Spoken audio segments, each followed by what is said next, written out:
Topic number two, Dion. Who are the biggest losers from this draft, aside from us for botching a Hanson Yang video that is doing numbers as we speak? I'd probably say first and foremost the Portland Trail Blazers because they took Hanson in. So Respect my I would guy, say, big hands. no, honestly, I think the biggest loser of the draft is Philly because they made the pick.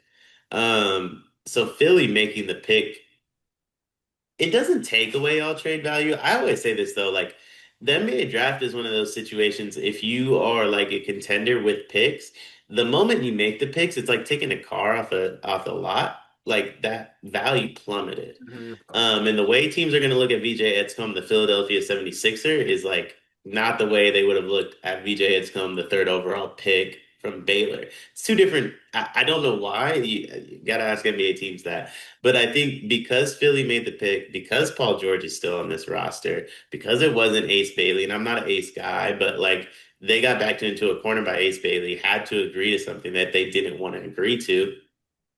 They took a guy that wasn't their first choice, and they still have Paul George on the roster. I don't know how Philly isn't your loser.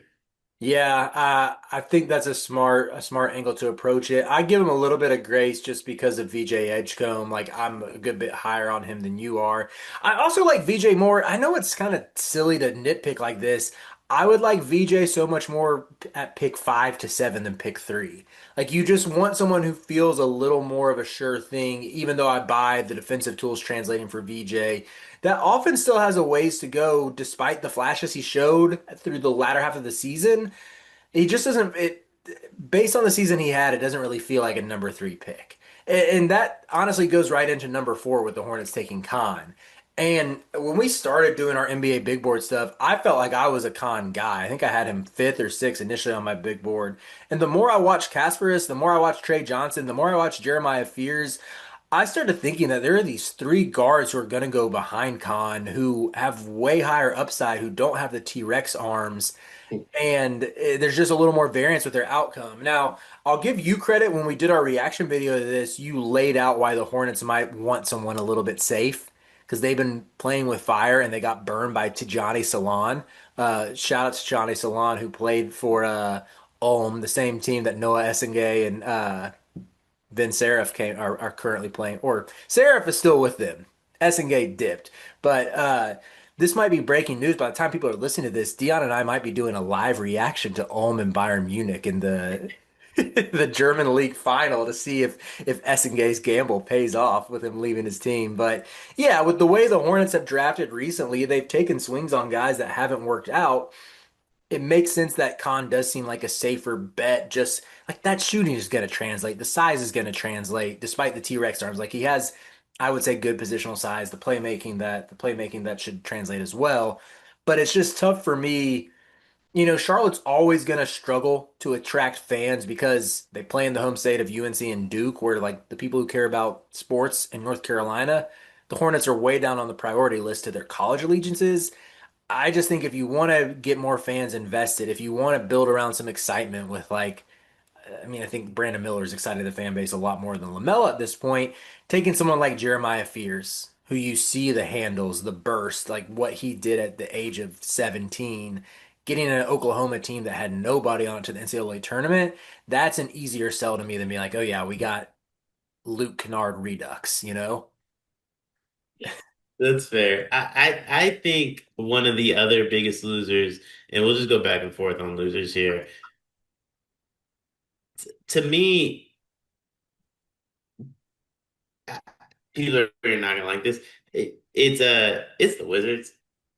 It's Walter Clayton Jr. at 18. It's Trey Johnson. I like Trey at 6. Don't get me wrong.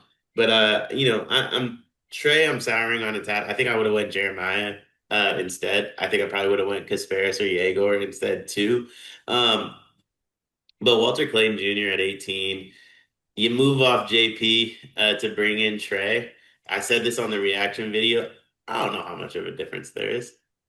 I feel the same way about Jeremiah down in New Orleans with JP. You moved for JP, then you drafted Jeremiah. I don't know how much of a difference there is. And maybe I'm way wrong on Jordan Poole, and maybe it's a little bit of the bias from that 2022 season, but like I just feel like the Wizards and Pelicans do a lot of shuffling around the same players. Let's do something different, man. Like let's try something new. Like you're on your third like Jordan Poole type player if you're Washington. You're on your seventh Jordan Poole type player, including Jordan Poole if you're the Pelicans. You ran through a million guards. Like let's try something different.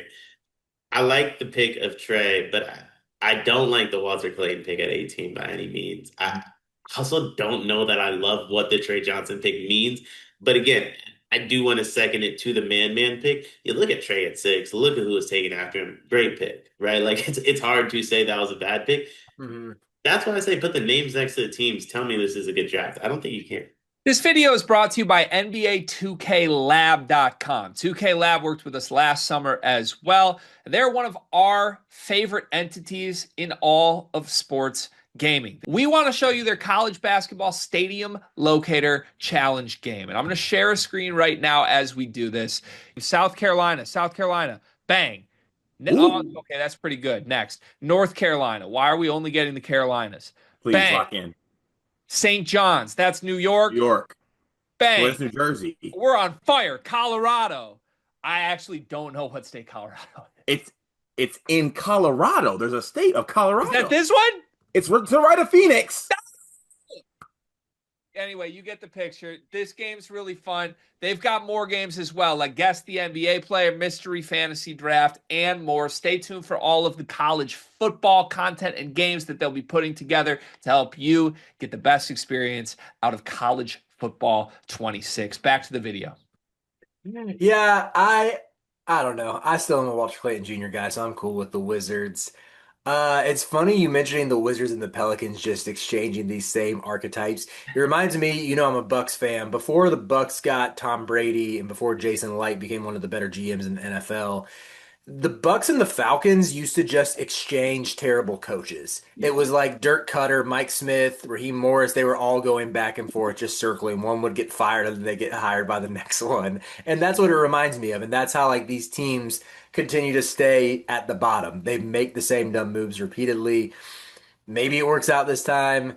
I wish Fears was going to a more desirable destination than New Orleans just because I think he can be an electrifying player. And, we've heard enough draft people say they take him top three. They take him after Harper, like his upside is that high. At the same time, I get the shooting concerns, the turnover concerns that led to I don't even say a fall, that led to him not going to the top five. But yeah, would definitely wish it was a little more of an exciting location. I'll name three more picks that I just didn't really like. Colin Murray-Boyles, I think, is the most overrated guy in the first round, much less the lottery. I don't think he has much offensive game. He's more of a center than a four at this point, and he's undersized by that math. Cedric Coward going at 11 to me is insane when he played 6 games last year. I disagree with that. Who else would they have taken? Uh, let's see. If you want to wing at that point, I'd take Carter Bryant before I take Cedric Coward. Oh no. I would take Will Riley before Cedric Coward. No. I would definitely take Neat Clifford before Cedric Coward. God no. I would Are you take kidding me? Jace before Cedric Coward for a little perimeter Yes. pop. Yes, absolutely. Uh, you're not gonna like this. I would take Drake Powell before Cedric Coward. You could convince me. Okay, okay. Look at us. You, Look at you us can in convince me. lockstep on But this. but I mean, going back to it, I would hear out, and I'm sorry, I don't mean to dunk on your take here. I would hear out that it was a bad trade. Like I could hear like if I was Memphis, I would have just stuck at 16 because you like the guys that are available. Trading up 5 spots, giving up a future asset for Cedric Coward is a lot. I could hear that. But it's much like the other picks where it's like, yo, who else is here? Who's left? And if the answer is Neat Clifford, I'm good. If it's Jace, I get, but where does Jace fit on Memphis? I don't know if there is a fit. You know what I mean? But Cedric Coward has a very clear fit on Memphis. Or some other names you mentioned. I said Carter Bryant. I said Drake Powell. I think Carter that can't. was it. With Carter can't shoot. no, Carter shot 37% last year. Yeah, looks Yeah. ugly though. But Coward to me he's the one where he played 6 games last year, his first season of Power Conference basketball. He had 9 points against Iowa. That was like the one game against power conference competition he played last year. Like Yeah, he he had 23 points against Portland State. He had 18, 7, and 3 against Bradley. He had 30 and 5 against Northern Colorado, like sick, but those are bye games, you know? yeah, I just can't get there so one of the 6 games he played, he scored 4 points against Idaho, yeah, which yeah.